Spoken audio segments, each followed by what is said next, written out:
high-stakes crime, few things send shockwaves across multiple states like a string of violent robberies pulled off by the same masked group. This is not a movie. This is not a Hollywood script. This is real life.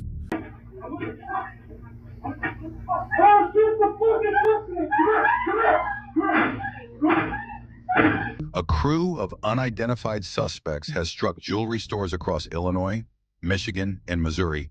Always fast, always masked, always armed. The FBI is now leading the investigation, offering up to $15,000 for information that can bring these criminals to justice. Think about that for a moment. 4 robberies, 3 states, thousands of dollars in jewelry stolen, and still no arrests. The question lingers. Who are these masked men, and how long can they continue before they're caught? The story begins in the summer of 2023, July 13th. It's an ordinary afternoon in Bridgeview, Illinois, a quiet suburb just southwest of Chicago. Inside Jawahir Jewelry, customers browse, unaware that danger is only seconds away. Suddenly, 3 masked men burst through the door, guns in hand. They order everyone to the ground. This isn't a quick smash and grab. This is an armed takeover. The robbers know what they want, and they're not afraid to use force to get it. The terrifying scene lasts just minutes, but for the victims, it feels like an eternity. The suspects scoop up jewelry, threaten staff, and disappear before police arrive. The store is left in chaos, but the criminals are gone. Faces hidden behind masks, identities still a mystery. 6 months later, in January 2024, the nightmare returns. This time, the target is Jerusalem Jewelry, just miles from the first crime scene. Investigators believe it's the same group, same method, same cold precision. Again, the suspects wear masks, and again they carry guns. By now, a pattern is forming, but no one can identify who they are. And for the second time, they vanish into the night with stolen goods, leaving frightened victims behind. That's when the FBI steps in, because once a crew commits multiple armed robberies across state lines, the crimes aren't just local, they become federal. Armed robbery itself is already a serious felony under Illinois law, carrying penalties of 6 to 30 years without parole. But when it crosses jurisdictions, the weight of federal law is added.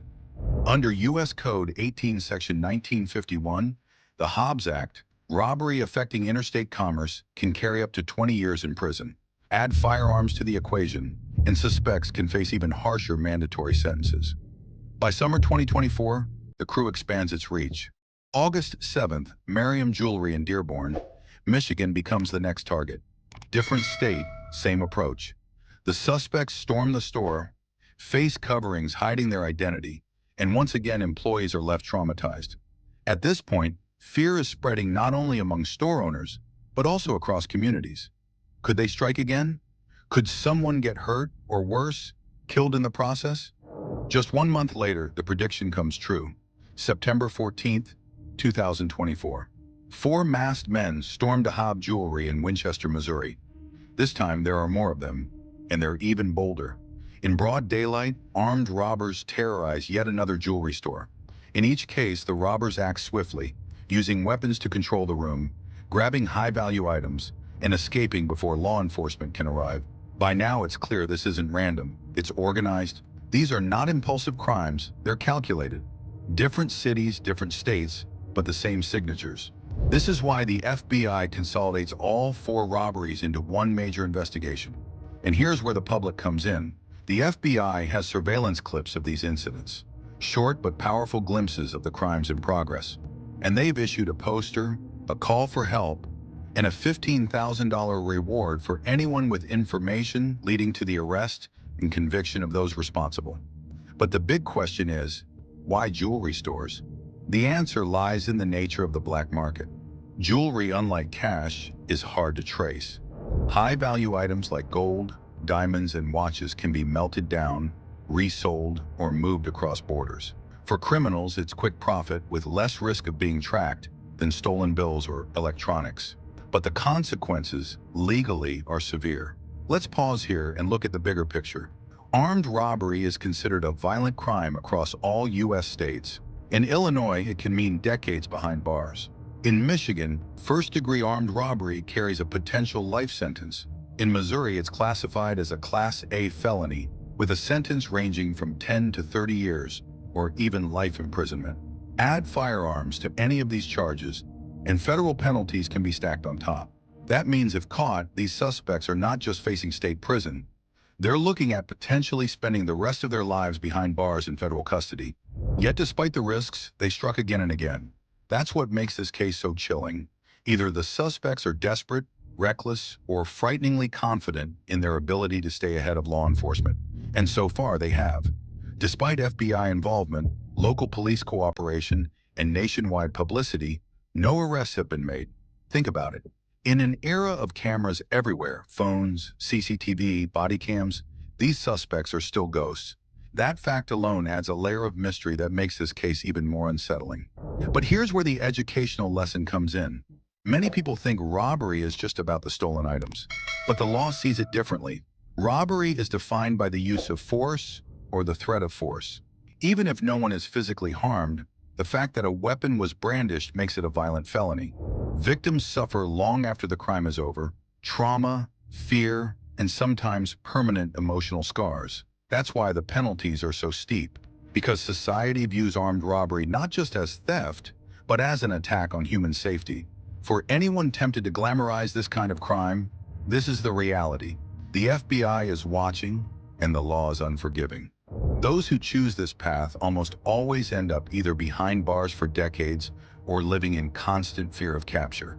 Now let's return to the case. We know the dates: July 13, 2023, January 9, 2024, August 7, 2024, September 14, 2024. We know the places: Bridgeview, Illinois, Dearborn, Michigan, Winchester, Missouri, and we know the FBI is asking for the public's help. Anyone with information can call 1-800-CALL-FBI or submit a tip online at tips.fbi.gov. But what we don't know is just as important. Who are the suspects? Are they part of a larger organized crime ring? Are they locals? Or are they moving from state to avoid detection? And most chilling of all, are they planning their next move right now? That's why cases like this matter. They're not just about jewelry stores, they're about public safety. If a crew is willing to storm multiple businesses with guns in hand, what happens when someone resists? What happens if a bystander gets caught in the crossfire? The stakes are far greater than stolen gold. For store owners and workers, it's a terrifying reminder that vigilance matters. For law enforcement, it's a test of coordination across state lines. And for the public, it's a chance to step forward, share information, and help bring justice. So here we are, 4 robberies, 3 states, 1 crew of masked men, a $15,000 reward, and a trail of unanswered questions. What do you think? Are these suspects professionals who know exactly how to stay hidden? Or are they reckless criminals whose luck is about to run out? The FBI is asking for your help. The investigation is ongoing. And until these masked robbers are identified, one thing is certain. Somewhere out there, a dangerous crew is still free. And maybe, just maybe, the next tip could be the one that finally brings them down. Subscribe and follow Red Tape Red Flag on all platforms. And don't forget to like, share, and comment.